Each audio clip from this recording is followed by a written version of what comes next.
Bueno, vamos a continuar entonces. Nos quedamos en la evidencia interna. Veíamos las características del autor. Bueno, vimos una diferencia muy interesante. Ahora vamos a ver la segunda, ¿no? Evidencia que tiene que ver con el vocabulario. Muy interesante, hermanos. No lo vamos a ver de manera detallada, pero es sumamente entendible que en el Evangelio de Mateo, él emplee, fíjense, en su evangelio más de 115 vocablos, o palabras que no se hallan en otros escritos del Nuevo Testamento. Y varios de ellos tienen que ver con, como decía Litti, como un buen contador, tienen que ver con su profesión. Mateo es el que más habla del tema del dinero, del oro, la plata, deudas, cuentas, cambios de dinero, etcétera, etcétera, que evidentemente cuando uno mira este tipo de conceptos, pues sabríamos claramente que están allí, ahí, saliendo de la punta de la pluma de un ex publicano. Alguien que evidentemente, hermanos, pues tenía mucho que ver con todo este tipo de situaciones. Entonces, es sumamente interesante que sea Mateo quien emplee muchos de estos vocablos, evidentemente en función, sin duda, si yo hubiese escrito un evangelio, pues a lo mejor tendría muchos términos jurídicos, ¿no? Tendría muchos vocablos que hablasen de leyes en mi formación, ¿no? Y entonces, bueno, aquí vemos claramente que hay una tendencia a inclinarnos para reconocer que el discípulo de Jesús fue el autor de este evangelio. Y un tercer elemento que nos da la evidencia interna tiene que ver, hermanos, con algo sumamente importante sobre su interés en el pueblo de Israel. Marcos, como lo vamos a ver, no ahora, en la siguiente clase, vamos a ver sobre la comunidad mateana. Dije Marcos, pero creo que dije Marcos, pues Mateo. Vamos a ver la comunidad mateana y nos vamos a dar cuenta, hermanos, que el público, a diferencia de Marcos, Marcos está dirigido a Roma, a la iglesia en Roma, a los gentiles romanos, ¿no es cierto?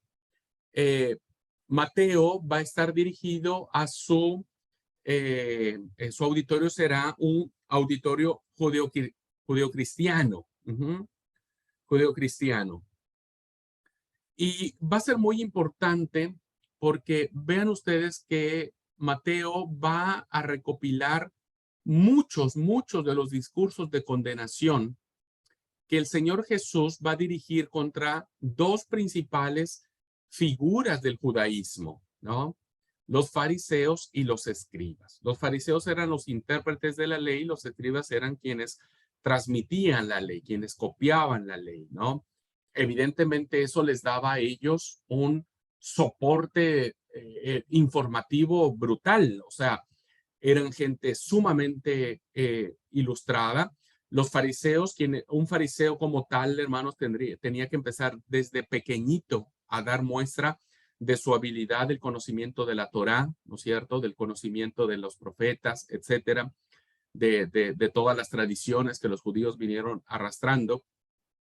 Entonces vemos, hermanos, que a diferencia de Lucas y de Marcos, Mateo tiene un especial interés sobre la postura que tiene Cristo en relación a los fariseos y a los publicanos.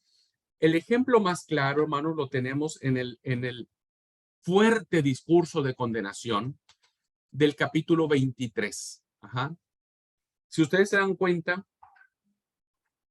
Jesús, la verdad que la verdad que no tiene, decimos en mi tierra, no tiene pelos en la lengua, ¿no? Y él arremete con todo, ¿no? Y evidentemente, este tipo de actitud que Jesús tiene contra estas dos instituciones judías muy fuertes,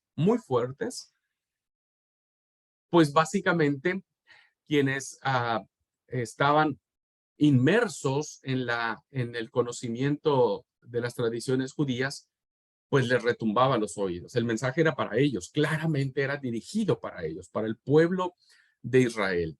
Y entonces en estos discursos de condenación, usted puede leerlo tranquilamente En el capítulo 23, por ejemplo, Jesús dijo, les dice insensatos y ciegos, les dice guías de ciegos, les dice necios, les dice, ay de vosotros, escribas y fariseos hipócritas, no los de ciegos no los baja estos cristianos, ¿no es cierto? Porque evidentemente, hermanos, hay una gran interés que tiene Mateo para mostrar a Jesús como el Mesías, como el ungido de Dios. Entonces, todo esto es compatible con la actitud de un judío celoso que habría tenido que sufrir mucho a mano de los guías a causa de su profesión. Es un judío celoso que evidentemente sabe lo que es sentir el desprecio, entonces va a plantear a Jesús como alguien que fue ya predicho por los profetas. Muy bien. Bien, entonces hasta ahí, hermanos, con esos datos vamos a inclinarnos a entender que existe una alta probabilidad de que este evangelio haya sido escrito, ¿no? O en el mejor de los casos, haya sido inspirado. Inspirado. Voy a plantear dos posturas, por eso digo altamente probable por lo siguiente. Dependiendo del autor que nosotros busquemos como fuente de información para conocer la fecha de datación de este escrito, pues vamos a encontrar posturas diferentes y por lo tanto depende la fecha en que se haya datado este evangelio, se puede establecer si fue escrito por el apóstol como tal o fue escrito por la escuela del apóstol, por los discípulos de los apóstoles. Bien, la primera postura la traigo a la clase, que es una postura de Ernesto Trenchard, y él dice, si fue originalmente escrito en beneficio de círculos de cristianos y amigos en Palestina, hemos de suponer una fecha posterior a la dispersión de la iglesia en Jerusalén, según la gran, ¿cómo es? Sí, la dispersión, la persecución de la cual nos habla Hechos 1, Hechos 1 al 4. Entonces, si nosotros coincidimos con que este evangelio fue escrito para judeocristianos residentes de Palestina, ¿no es cierto? Bueno, debemos suponer que pudo haberse redactado este evangelio después de esa persecución. Y también los que defienden una autoría muy temprana del evangelio, manifiestan que cuando se escribe el sermón profético, ¿no es cierto?, que aparece en el capítulo 24, 25, que es la parte profética, parece ser, hermanos, por lo que podemos leer en ese sermón, todavía no había sido destruida Jerusalén. Entonces ahí tenemos ya un punto histórico de referencia, porque Jerusalén históricamente fue destruida, el templo, diríamos, el templo, en el año 70 por las tropas del emperador Tito. Y entonces, si todavía no se sucedía la destrucción de Jerusalén en el 70, entonces quiere decir que el evangelio pudo haberse datado entre el 60 y el 65. Ernesto Trenchard dice, estoy leyendo la cita de él, Irineo señala una fecha coincidente con la estancia de los apóstoles Pedro y Pablo en Roma. Ya lo vimos al principio, ¿no? Que se ha de situar, grosso modo, entre los años 60 y 65. Hemos considerado la probabilidad, eso lo manifiesta este erudito, hemos considerado la probabilidad de que el núcleo del escrito, o sea, la parte más fuerte respecto a las enseñanzas, las palabras de Jesús correspondan a el discípulo histórico, a Mateo, ¿cierto? Las notas tomadas por Mateo durante el ministerio del Señor. Y la tradición sobre los dichos en arameo señalan un proceso que quizás llegó a su fin en un manuscrito griego. O sea, primero se escribió en arameo, después, al parecer, este evangelio se escribe en griego, que empieza a circular la versión griega en Palestina y en Siria, aproximadamente entre el 55 y el 65. Entonces, hay una datación, hermanos, acá que va del 55 al 65, ¿no? Evidentemente, esta datación choca con la postura que presenté en la clase pasada, que tuvo que ver con la datación de Marcos, que se situó alrededor del 70. Y si consideramos que Marcos es el primer evangelio, si consideramos que Marcos es quien Mateo bebe de Marcos, pues evidentemente la datación muy temprana de este evangelio no correspondería. Sin embargo, es una postura que los eruditos plantean de que sí, efectivamente, haya sido el discípulo, el personaje físico, diríamos, quien escribió este evangelio entre el 55 y el 65. Muy temprano lo da.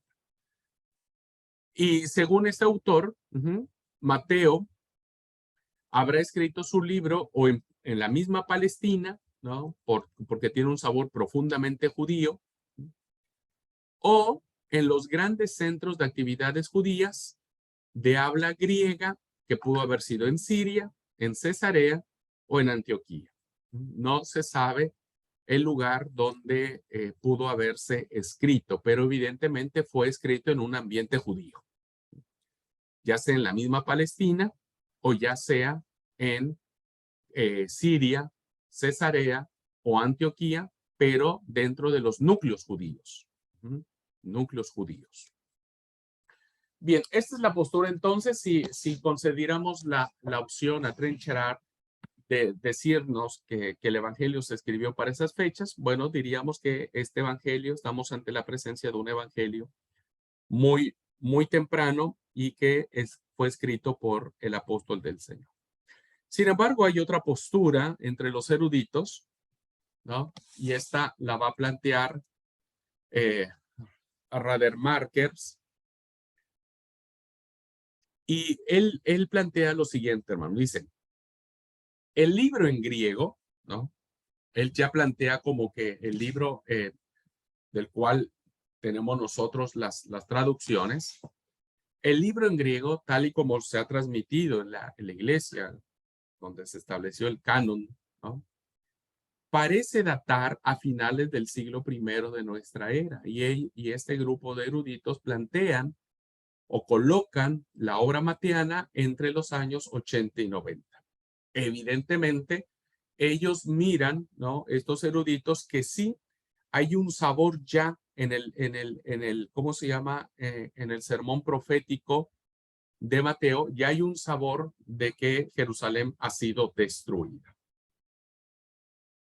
Y bueno, estos eruditos dicen que en aquella época, sin duda, la obra primitiva de Mateo también coinciden que pudo haber sido escrito primero en arameo, ¿no?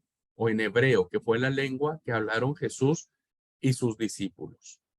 Tal vez hubo un proto-Mateo, le llaman algunos eruditos, un proto-Mateo, y que después, conforme pasó el tiempo, pasaron los años, ¿no es cierto?, adoptó ya la forma griega definitiva, tal y como nosotros ya la conocemos ahora, como la leemos ahora nosotros, pero en español.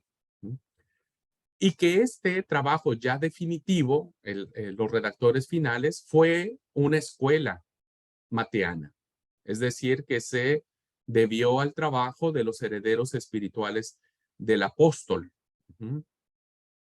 que fueron quienes finalmente confeccionaron la forma, la manera pero evidentemente con un sabor profundamente mateano. Entonces, pudo haber sucedido, hermanos, que si se data entre el año 80 y 90, diríamos entonces que pudo haber habido un evangelio antes de la destrucción de Jerusalén, 55, 65, pero la forma final, según este autor, ya en su forma griega, aparecería entre el 80 y 90, ya donde el apóstol no estaría vivo, ¿no? Ya no estaría vivo. Y que finalmente el trabajo de redacción se ocuparía básicamente la escuela del apóstol. Como todos sabemos, hermanos, esto no es nuevo, no es nada para que alarmarnos, porque en los tiempos judíos, hermanos, las escuelas de discípulos eran muy comunes, ¿no? Principalmente entre los judíos. Y entonces los métodos de enseñanza, los métodos catequéticos, la catequesis significa enseñanza, ¿no?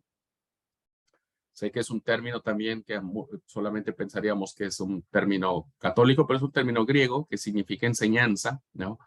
De las escuelas judías. Entonces, estamos, hermanos, ante esa situación de que altamente probable el evangelio, su núcleo central, haya sido sí escrito por el discípulo del Señor y que la forma, ¿no? El adorno, diríamos, la composición incluso teológica de todo el evangelio pudo haberse ya escrito en griego por redactores posteriores. Ajá.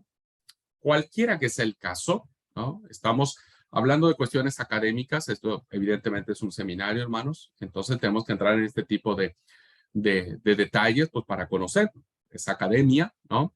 Pero estamos planteando las dos posturas que nos permiten a nosotros quizá hacer una, una amalgama de decir que, bueno, es un evangelio, que su núcleo fue escrito en arameo por Mateo, pero que posteriormente su forma definitiva la debemos a los herederos espirituales del apóstol Mateo. Muy bien. Para terminar la clase, vamos a ver 3 características que tiene el Evangelio de Mateo. Estamos sumergiéndonos en los datos que más podamos tener sobre el autor, sobre la fecha de composición, dónde pudo haber sido escrito. Evidentemente, hermanos, estos tiene un sabor profundamente judío, profundamente judío. Ajá. Y lo vamos a ver ahora en las características que tiene el Evangelio de Mateo. ¿Mm? Primera característica. La primera característica que tiene el Evangelio de Mateo es que éste va a presentar su material en grandes secciones. Ajá, en grandes secciones, es decir, las va a organizar de manera metódica, ¿no? Evidentemente con un propósito, con un fin teológico. Entonces, ¿cuál va a ser la primera sección que vamos a encontrar? Bueno, la primera es la que hemos leído, ¿no? Que tiene que ver con los principios del reino de Dios en la larga sección comúnmente llamada como el Sermón del Monte o el Sermón de la Montaña. Esta es una primera sección de enseñanza, ¿no? Son palabras de Jesús. Aquí no vemos ningún milagro. No hay milagros en las palabras. Ajá, no hay milagros. Solamente hay dichos, hay palabras, hay frases, hay ideas. Ajá, que eso es lo valioso que tiene el Evangelio de Mateo. Mateo hay que leerlo con calma. A Marcos no, porque Marcos con su misma dinámica nos revela de manera profunda al Dios que tiene el poder, a Jesús que tiene el poder de todo. Pero Mateo no, Mateo hay que hacer algunas paradas, sentarnos como lo hicieron los discípulos para escuchar la enseñanza y de a poquito. ¿Okay?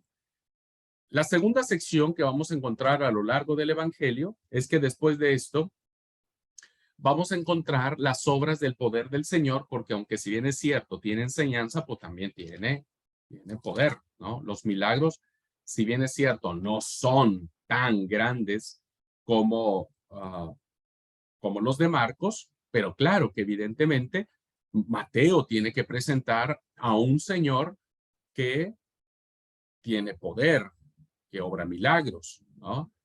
Y que esos milagros forman parte del reino de Dios. Habrá una tercera sección que aparecerá en los capítulos 10 y 11, que tendrá que ver mucho con la extensión de la proclamación, es el envío de los 12, ¿no? El envío de los 12 y todo lo que tiene que ver con el reino.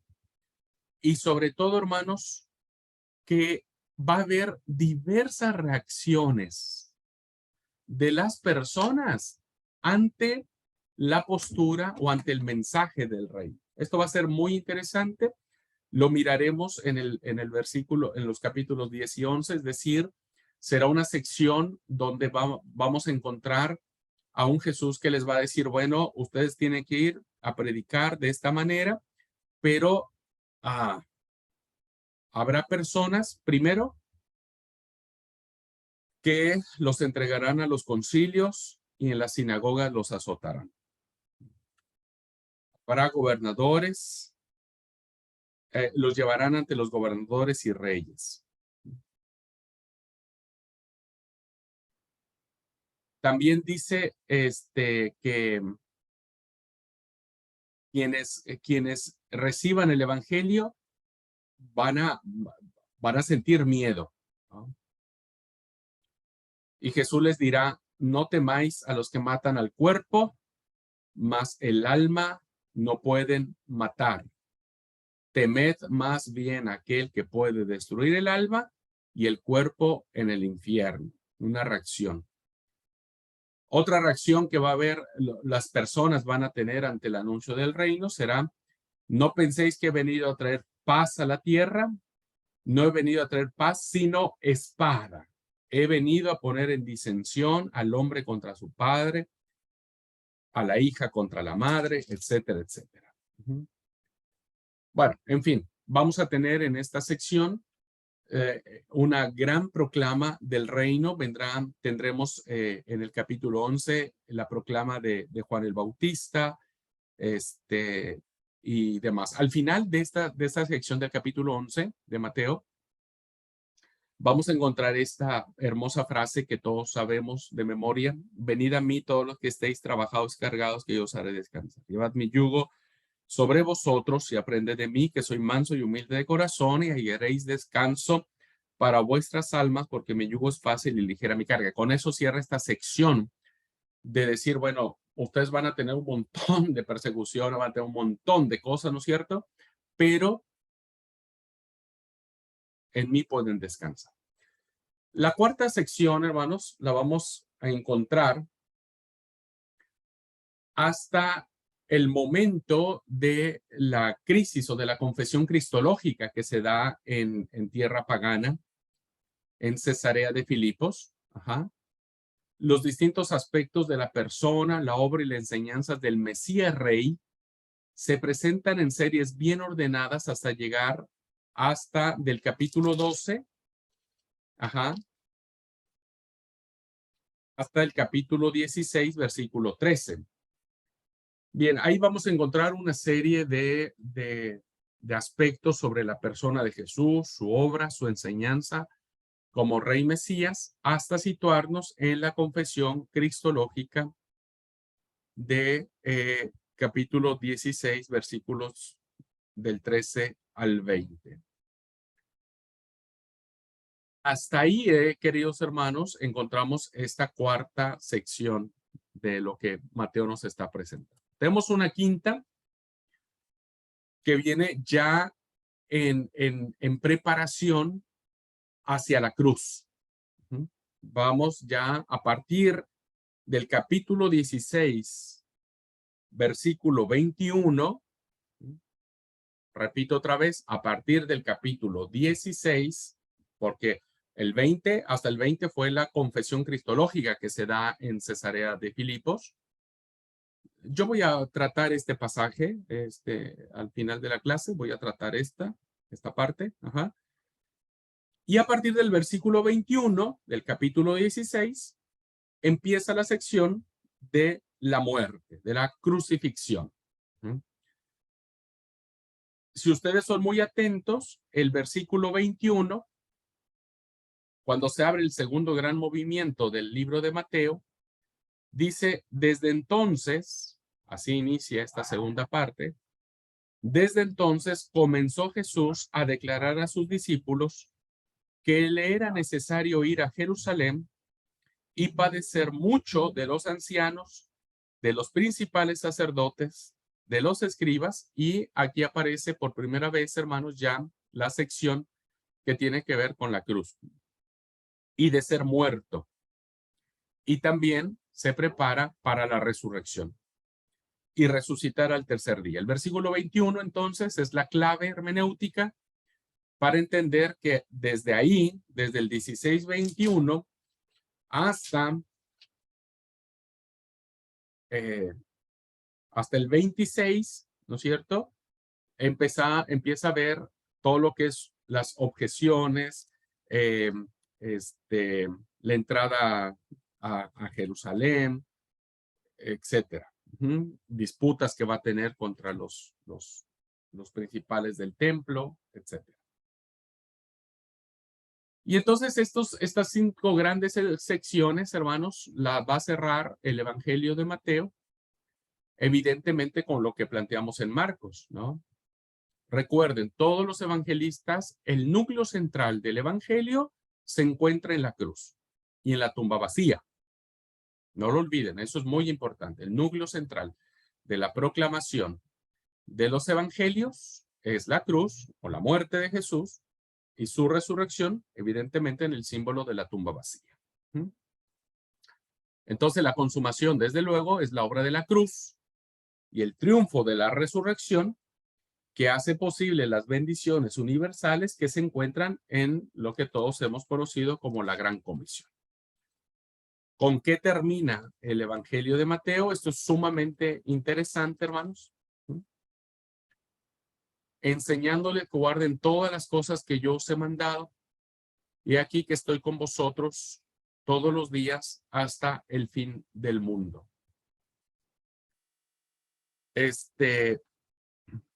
Bueno, no les voy a enredar más. Bien, ahí terminamos. Entonces,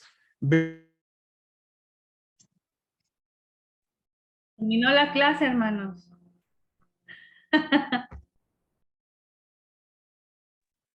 perdón, hermanos, no sé qué le pasa a esta situación, pero bueno. Bueno, ahí está grabando, sí, todavía. Bueno, voy a terminar la clase entonces. Bien, entonces, esta es la primera característica muy importante.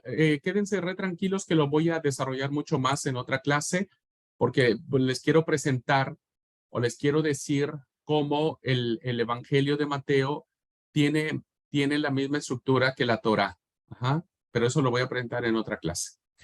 Bien, la segunda característica, el espacio que dedica el autor a las enseñanzas del Señor, ¿no? Porque vuelvo a repetir, este es un evangelio que va a hablar acerca de los dichos del Señor, las logias. ¿Recuerdan lo que había dicho Papías?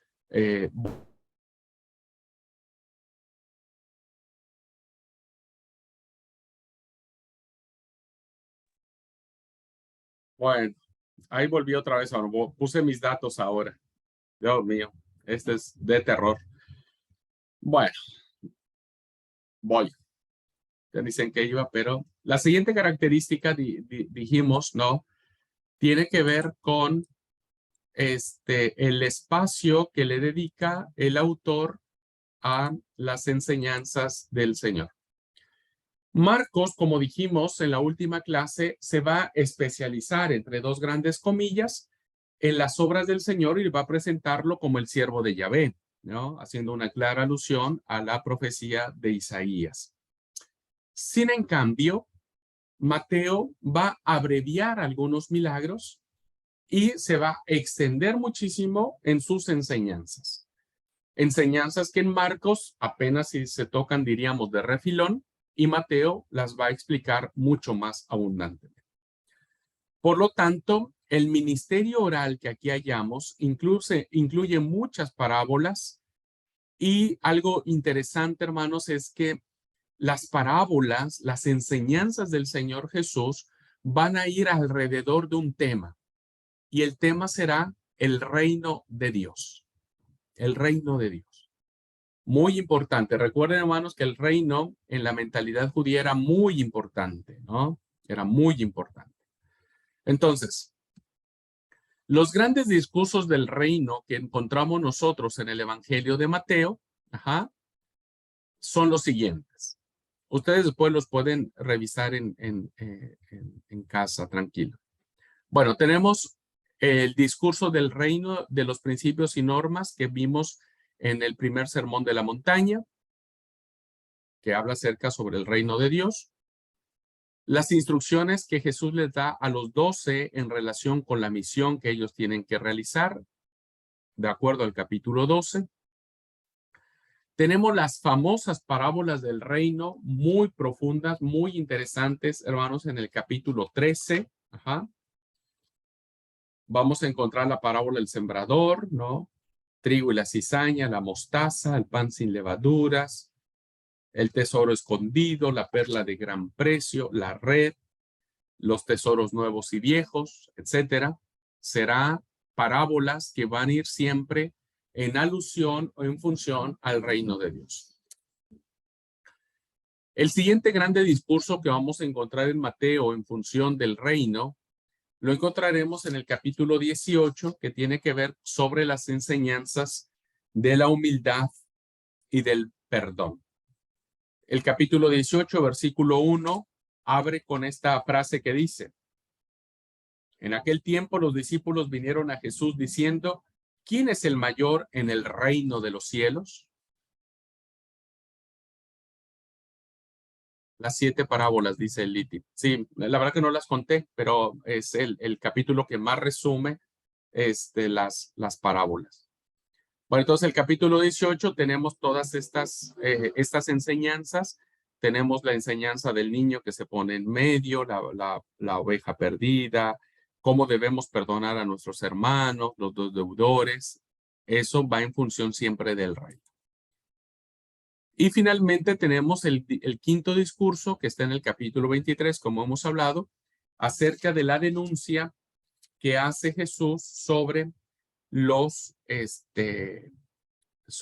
escribas y los fariseos, que tienen que ver mucho con el tema del reino.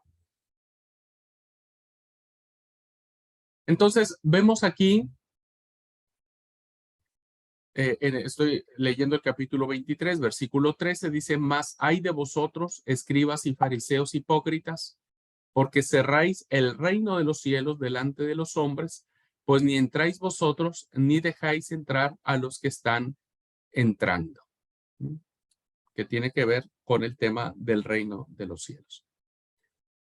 Bueno, entonces vemos, queridos hermanos y hermanas, el gran espacio que dedica el autor a las enseñanzas del Señor, pero en función del reino. Ya cuando hablemos de los aspectos teológicos, voy a dedicarme un poco más al tema del reino de Dios y qué relación tiene el reino de Dios con la iglesia. Algo bien interesante. Con Mateo vamos a hablar el tema de la iglesia. Muy interesante. Que es la confesión cristológica que encontramos en Cesarea de Filipos. Y perdón, me faltaba el discurso profético, que también tiene en función del reino, en los capítulos 24 y 25. 24 y 25.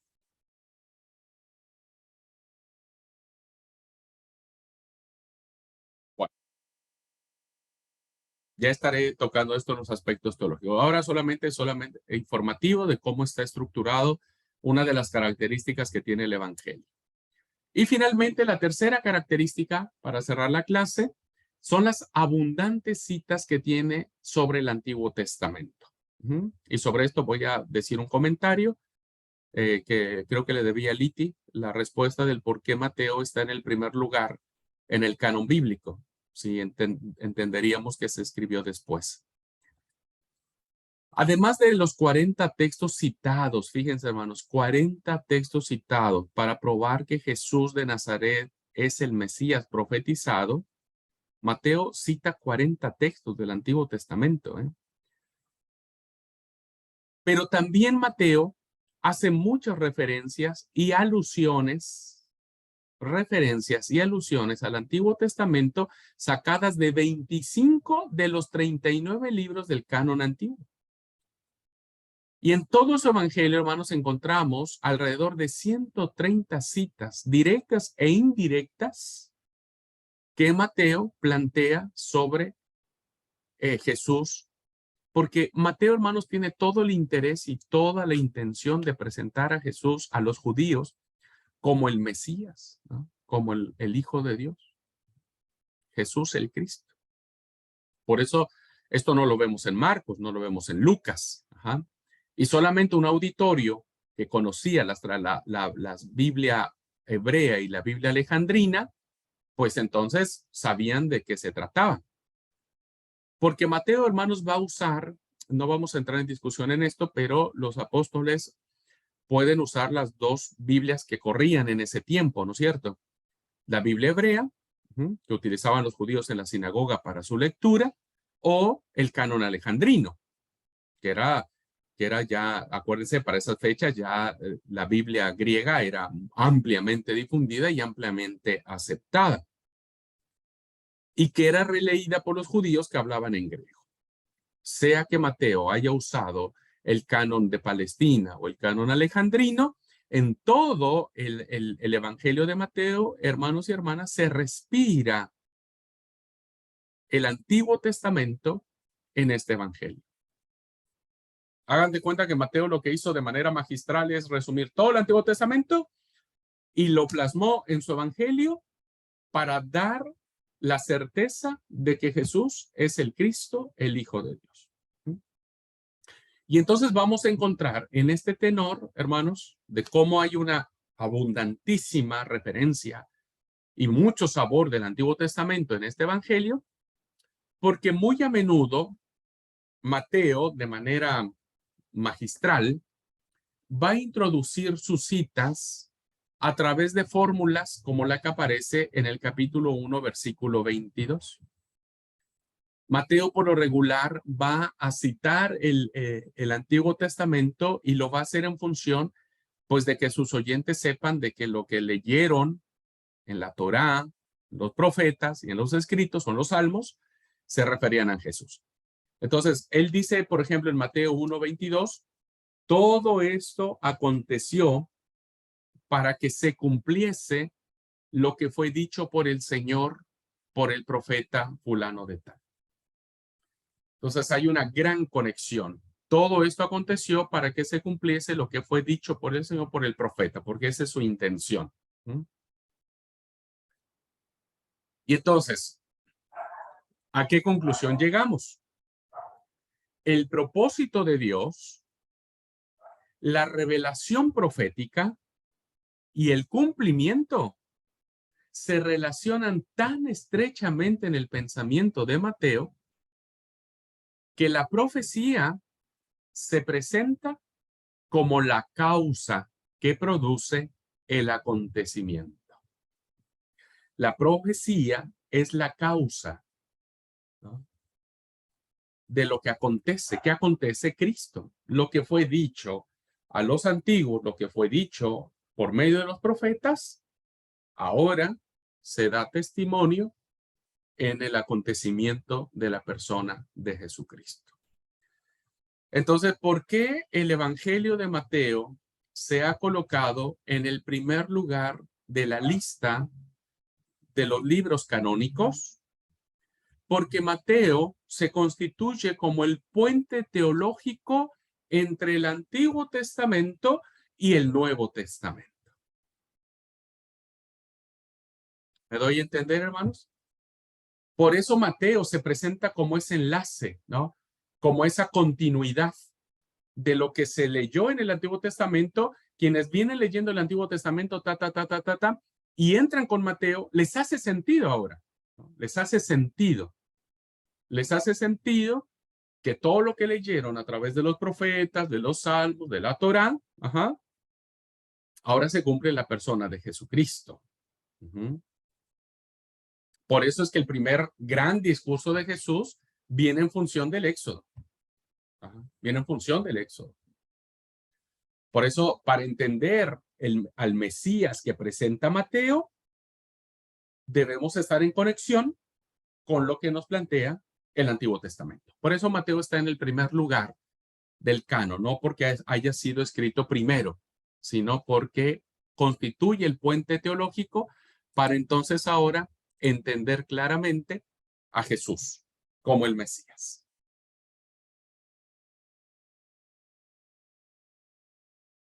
Muy bien, queridos hermanos. ¿Preguntas? ¿Comentarios?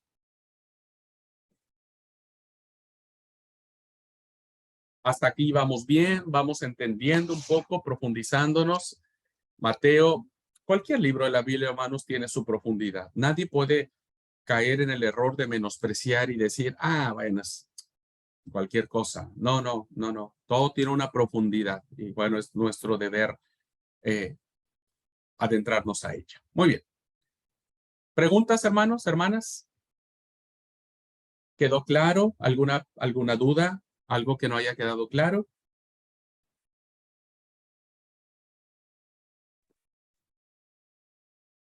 ¿Puedo, pastor? Sí, sí, adelante. Una pregunta. Me perdí, no me quedó claro cuando usted decía de Cesarea de Filipos. ¿Qué tiene que ver eso?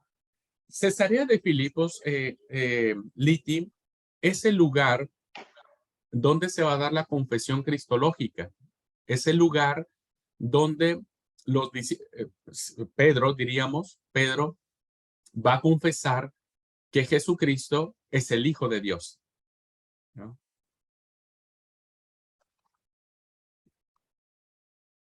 Voy a usar las palabras que utiliza Pedro.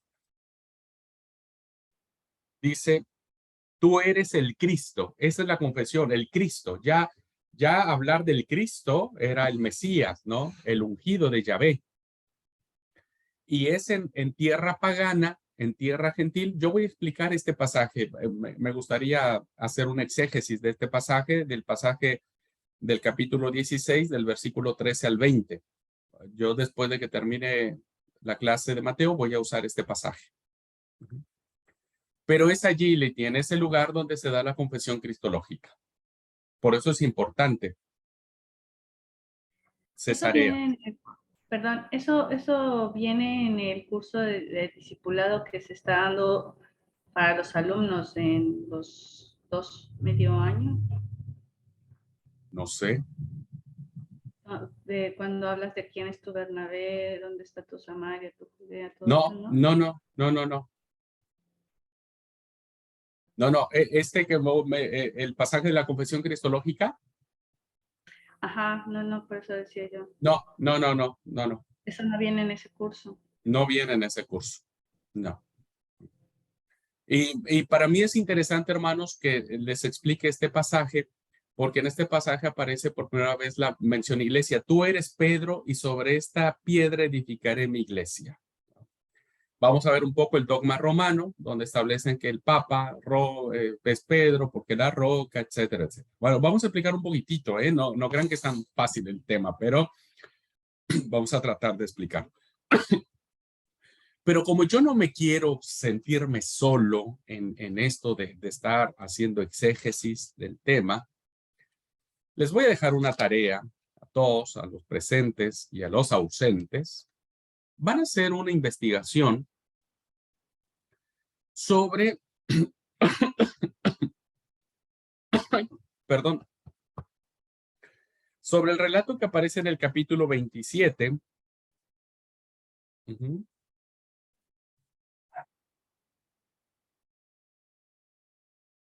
Y me van a explicar, hermanos, no sé si en la siguiente clase o cuando terminemos, porque esto lo vamos a hacer hasta que terminemos ya de todos los datos que quiero.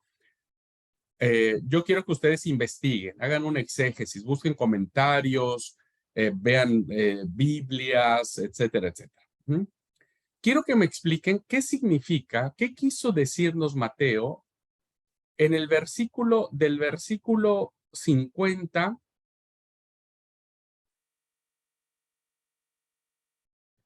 al 56. Principalmente, hermanos y hermanas, el versículo 52 y 53. Quiero que me expliquen eso. Ajá. Dice, y se abrieron los sepulcros y muchos cuerpos de santos que habían dormido se levantaron. Y saliendo de los sepulcros, después de la resurrección de él, vinieron a la santa ciudad y aparecieron a muchos. El centurión y los que estaban con él, Guatatal y todo lo demás. Ajá. Pero ¿qué significa eso? Quiero que ustedes investiguen. ¿Qué significa ese relato? ¿Hubo resurrección? ¿Quiénes fueron estos personajes? Todo lo que pueden investigar sobre este relato. Hermano, ¿me puedes repetir el verso? Mateo, sí, Betty, con todo gusto. Mateo 27, del 50 al 56. Gracias.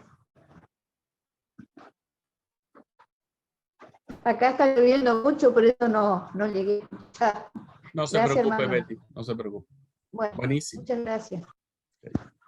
Hagan una investigación, hagan un exégesis, versículo por versículo.